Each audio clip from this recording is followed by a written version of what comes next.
है। आज हम आपको भगवान गणेश का दिव्य मंत्र सुनाने जा रहे हैं। प्रिय भक्तों, हम सभी जानते हैं भगवान गणेश को बुधवार अति प्रिय है। बुधवार के दिन जो भी भगवान गणेश की पूजा अर्चना करता है, भगवान गणेश उसकी सभी मनोकामनाएं पूर्ण करते हैं तथा उसके ऊपर अथाह धन की वर्षा करते हैं। भगवान गणेश की कृपा से आपके घर में सुख समृद्धि आती है, व्यापार तथा कारोबार में बढ़ोतरी होती है। आपके मंगलकर्ता आपके सभी कार्य मंगल करते हैं तथा आपके ऊपर कभी भी कोई संकट नहीं आने देते। तो चलिए जानते हैं विघ्नहर्ता मंगलकर्ता भगवान श्री गणेश का वो दिव्य मंत्र। उससे पहले यदि आपने मेरी इस वीडियो को लाइक नहीं किया तो लाइक कर दे और चैनल पर नए हैं तो चैनल को जल्दी से जल्दी सब्सक्राइब कर दे।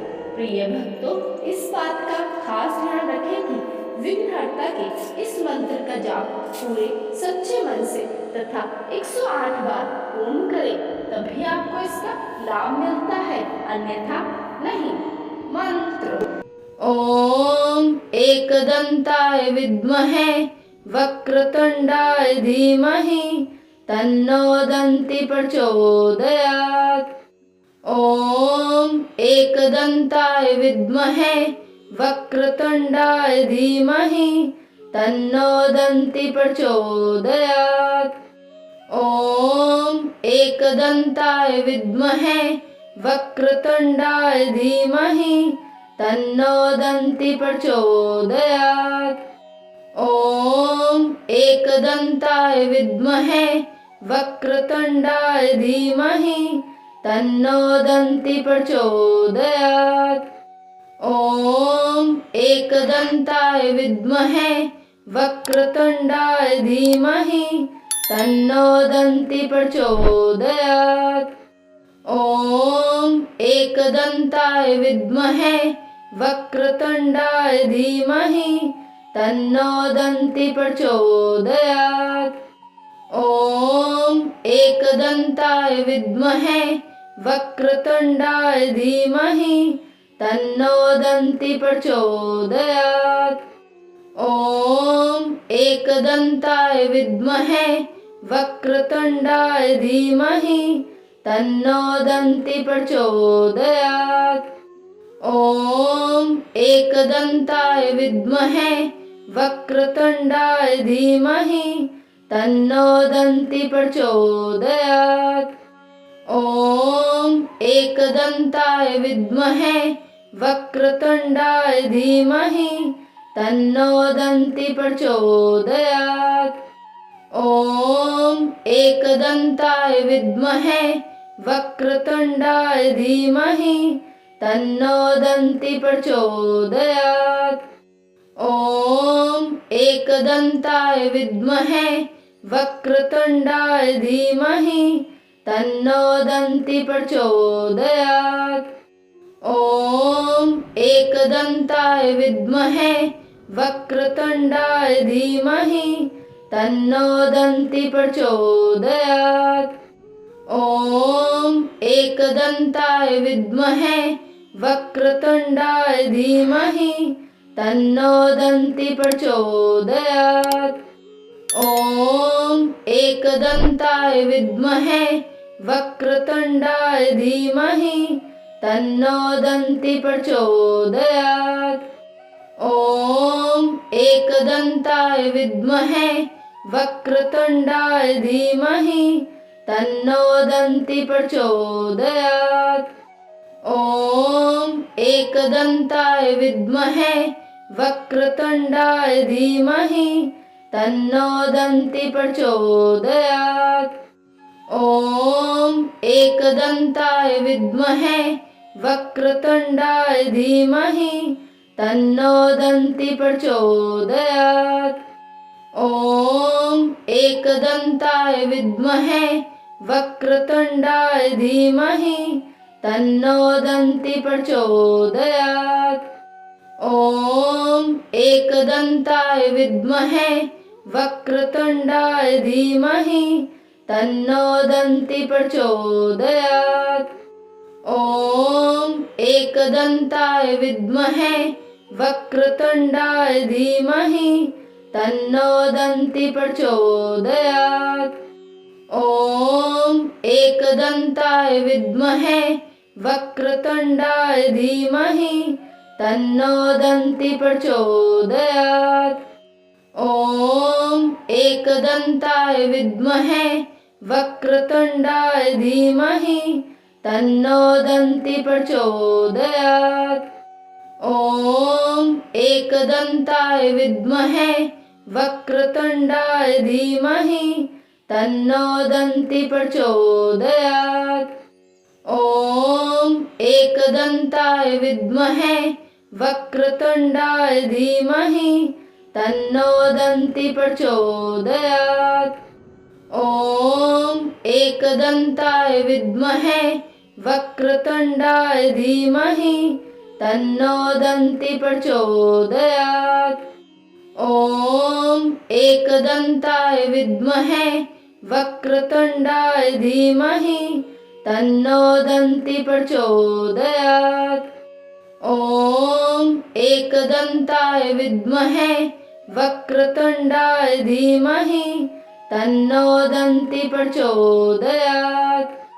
ॐ एकदन्ताय विद्महे वक्रतुण्डाय धीमहि तन्नो दन्ति प्रचोदयात्। ॐ एकदन्ताय विद्महे वक्रतुण्डाय धीमहि तन्नो दन्ति प्रचोदयात्। ॐ एकदन्ताय विद्महे वक्रतुण्डाय धीमहि तन्नो दन्ति प्रचोदयात्। ॐ एकदन्ताय विद्महे वक्रतुण्डाय धीमहि तन्नो दन्ति प्रचोदयात्।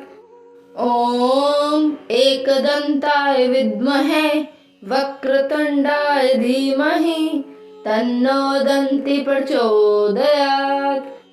ॐ एकदन्ताय विद्महे वक्रतुण्डाय धीमहि तन्नो दन्ति प्रचोदयात्। ॐ एकदन्ताय विद्महे वक्रतुण्डाय धीमहि तन्नो दन्ति प्रचोदयात्। ॐ एकदन्ताय विद्महे वक्रतुण्डाय धीमहि तन्नो दन्ति प्रचोदयात्। ॐ एकदन्ताय विद्महे वक्रतुण्डाय धीमहि तन्नो दन्ति प्रचोदयात्। ॐ एकदन्ताय विद्महे वक्रतुण्डाय धीमहि तन्नो दन्ति प्रचोदयात्। ॐ एकदन्ताय विद्महे वक्रतुण्डाय धीमहि तन्नो दन्ति प्रचोदयात्। ॐ एकदन्ताय विद्महे वक्रतुण्डाय धीमहि तन्नो दन्ति प्रचोदयात्। ॐ एकदन्ताय विद्महे वक्रतुण्डाय धीमहि तन्नो दन्ति प्रचोदयात्। ॐ एकदन्ताय विद्महे वक्रतुण्डाय धीमहि तन्नो दन्ति प्रचोदयात्। ॐ एकदन्ताय विद्महे वक्रतुण्डाय धीमहि तन्नो दन्ति प्रचोदयात्। ॐ एकदन्ताय विद्महे वक्रतुण्डाय धीमहि तन्नो दन्ति प्रचोदयात्। ॐ एकदन्ताय विद्महे वक्रतुण्डाय धीमहि तन्नो दन्ति प्रचोदयात्। ॐ एकदन्ताय विद्महे वक्रतुण्डाय धीमहि तन्नो दन्ति प्रचोदयात्। ॐ एकदन्ताय विद्महे वक्रतुण्डाय धीमहि तन्नो दन्ती प्रचोदयात्। ॐ एकदन्ताय विद्महे वक्रतुण्डाय धीमहि तन्नो दन्ती प्रचोदयात्। ॐ एकदन्ताय विद्महे वक्रतुण्डाय धीमहि तन्नो दन्ती प्रचोदयात्। ॐ एकदन्ताय विद्महे वक्रतुण्डाय धीमहि तन्नो दन्ती प्रचोदयात्। ॐ एकदन्ताय विद्महे वक्रतुण्डाय धीमहि तन्नो दन्ती प्रचोदयात्। ॐ एकदन्ताय विद्महे वक्रतुण्डाय धीमहि तन्नो दन्ती प्रचोदयात्। ॐ एकदन्ताय विद्महे वक्रतुण्डाय धीमहि तन्नो दन्ती प्रचोदयात्। ॐ एकदन्ताय विद्महे वक्रतुण्डाय धीमहि तन्नो दन्ती प्रचोदयात्। ॐ एकदन्ताय विद्महे वक्रतुण्डाय धीमहि तन्नो दन्ती प्रचोदयात्। ॐ एकदन्ताय विद्महे वक्रतुण्डाय धीमहि तन्नो दन्ती प्रचोदयात्। ॐ एकदन्ताय विद्महे वक्रतुण्डाय धीमहि तन्नो दन्ती प्रचोदयात्। ॐ एकदन्ताय विद्महे वक्रतुण्डाय धीमहि तन्नो दन्ती प्रचोदयात्। ॐ एकदन्ताय विद्महे वक्रतुण्डाय धीमहि तन्नो दन्ती प्रचोदयात्। ॐ एकदन्ताय विद्महे वक्रतुण्डाय धीमहि तन्नो दन्ती प्रचोदयात्।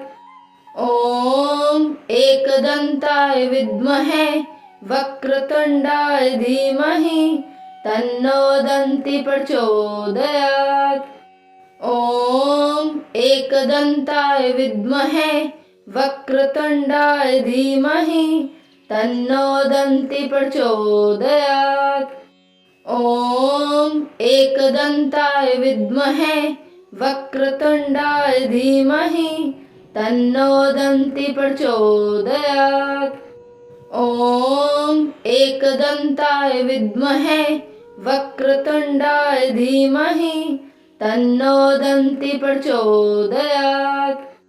ॐ एकदन्ताय विद्महे वक्रतुण्डाय धीमहि तन्नो दन्ती प्रचोदयात्।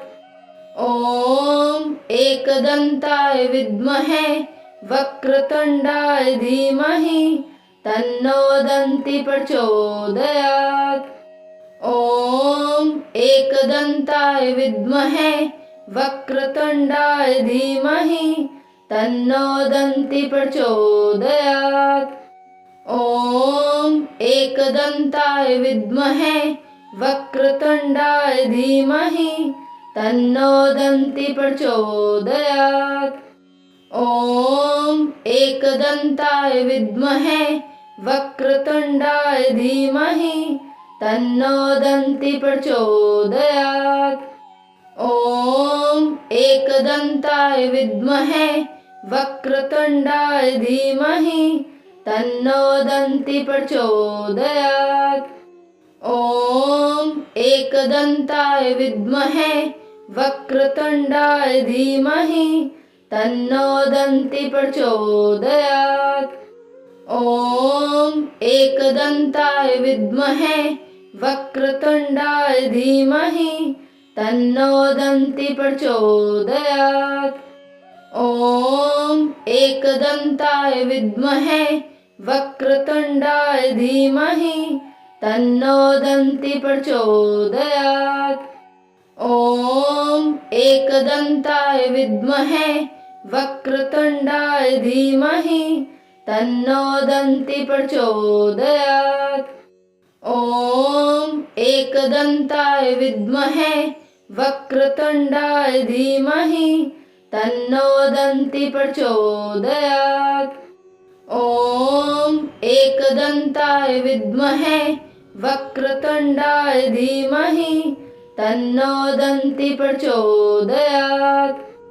ॐ एकदन्ताय विद्महे वक्रतुण्डाय धीमहि तन्नो दन्ती प्रचोदयात्। ॐ एकदन्ताय विद्महे वक्रतुण्डाय धीमहि तन्नो दन्ती प्रचोदयात्। ॐ एकदन्ताय विद्महे वक्रतुण्डाय धीमहि तन्नो दन्ती प्रचोदयात्। ॐ एकदन्ताय विद्महे वक्रतुण्डाय धीमहि तन्नो दन्ती प्रचोदयात्। ॐ एकदन्ताय विद्महे वक्रतुण्डाय धीमहि तन्नो दन्ती प्रचोदयात्। ॐ एकदन्ताय विद्महे वक्रतुण्डाय धीमहि तन्नो दन्ती प्रचोदयात्। ॐ एकदन्ताय विद्महे वक्रतुण्डाय धीमहि तन्नो दन्ती प्रचोदयात्। ॐ एकदन्ताय विद्महे वक्रतुण्डाय धीमहि तन्नो दन्ती प्रचोदयात्। ॐ एकदन्ताय विद्महे वक्रतुण्डाय धीमहि तन्नो दन्ती प्रचोदयात्। ॐ एकदन्ताय विद्महे वक्रतुण्डाय धीमहि तन्नो दन्ती प्रचोदयात्। ॐ एकदन्ताय विद्महे वक्रतुण्डाय धीमहि तन्नो दन्ती प्रचोदयात्। ॐ एकदन्ताय विद्महे वक्रतुण्डाय धीमहि तन्नो दन्ती प्रचोदयात्। ॐ एकदन्ताय विद्महे वक्रतुण्डाय धीमहि तन्नो दन्ती प्रचोदयात्। ॐ एकदन्ताय विद्महे वक्रतुण्डाय धीमहि तन्नो दन्ती प्रचोदयात्। ॐ एकदन्ताय विद्महे वक्रतुण्डाय धीमहि तन्नो दन्ती प्रचोदयात्। ॐ एकदन्ताय विद्महे वक्रतुण्डाय धीमहि तन्नो दन्ती प्रचोदयात्। ॐ एकदन्ताय विद्महे वक्रतुण्डाय धीमहि तन्नो दन्ती प्रचोदयात्। ॐ एकदन्ताय विद्महे वक्रतुण्डाय धीमहि तन्नो दन्ती प्रचोदयात्। ॐ एकदन्ताय विद्महे वक्रतुण्डाय धीमहि तन्नो दन्ती प्रचोदयात्। ॐ एकदन्ताय विद्महे वक्रतुण्डाय धीमहि तन्नो दन्ती प्रचोदयात्। ॐ एकदन्ताय विद्महे वक्रतुण्डाय धीमहि तन्नो दन्ती प्रचोदयात्। ॐ एकदन्ताय विद्महे वक्रतुण्डाय धीमहि तन्नो दन्ती प्रचोदयात्। ॐ एकदन्ताय विद्महे वक्रतुण्डाय धीमहि तन्नो दन्ती प्रचोदयात्। ॐ एकदन्ताय विद्महे वक्रतुण्डाय धीमहि तन्नो दन्ती प्रचोदयात्। ॐ एकदन्ताय विद्महे वक्रतुण्डाय धीमहि तन्नो दन्ति प्रचोदयात्। ॐ एकदन्ताय विद्महे वक्रतुण्डाय धीमहि तन्नो दन्ति प्रचोदयात्। ॐ एकदन्ताय विद्महे वक्रतुण्डाय धीमहि तन्नो दन्ति प्रचोदयात्। ॐ एकदन्ताय विद्महे वक्रतुण्डाय धीमहि तन्नो दन्ति प्रचोदयात्। ॐ एकदन्ताय विद्महे वक्रतुण्डाय धीमहि तन्नो दन्ति प्रचोदयात्। ॐ एकदन्ताय विद्महे वक्रतुण्डाय धीमहि तन्नो दन्ति प्रचोदयात्। ॐ एकदन्ताय विद्महे वक्रतुण्डाय धीमहि तन्नो दन्ति प्रचोदयात्। ॐ एकदन्ताय विद्महे वक्रतुण्डाय धीमहि तन्नो दन्ति प्रचोदयात्। ॐ एकदन्ताय विद्महे वक्रतुण्डाय धीमहि तन्नो दन्ति प्रचोदयात्। ॐ एकदन्ताय विद्महे वक्रतुण्डाय धीमहि तन्नो दन्ति प्रचोदयात्। ॐ एकदन्ताय विद्महे वक्रतुण्डाय धीमहि तन्नो दन्ति प्रचोदयात्।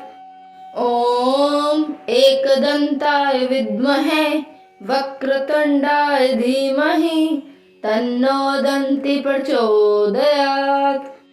ॐ एकदन्ताय विद्महे वक्रतुण्डाय धीमहि तन्नो दन्ति प्रचोदयात्। ॐ एकदन्ताय विद्महे वक्रतुण्डाय धीमहि तन्नो दन्ति प्रचोदयात्।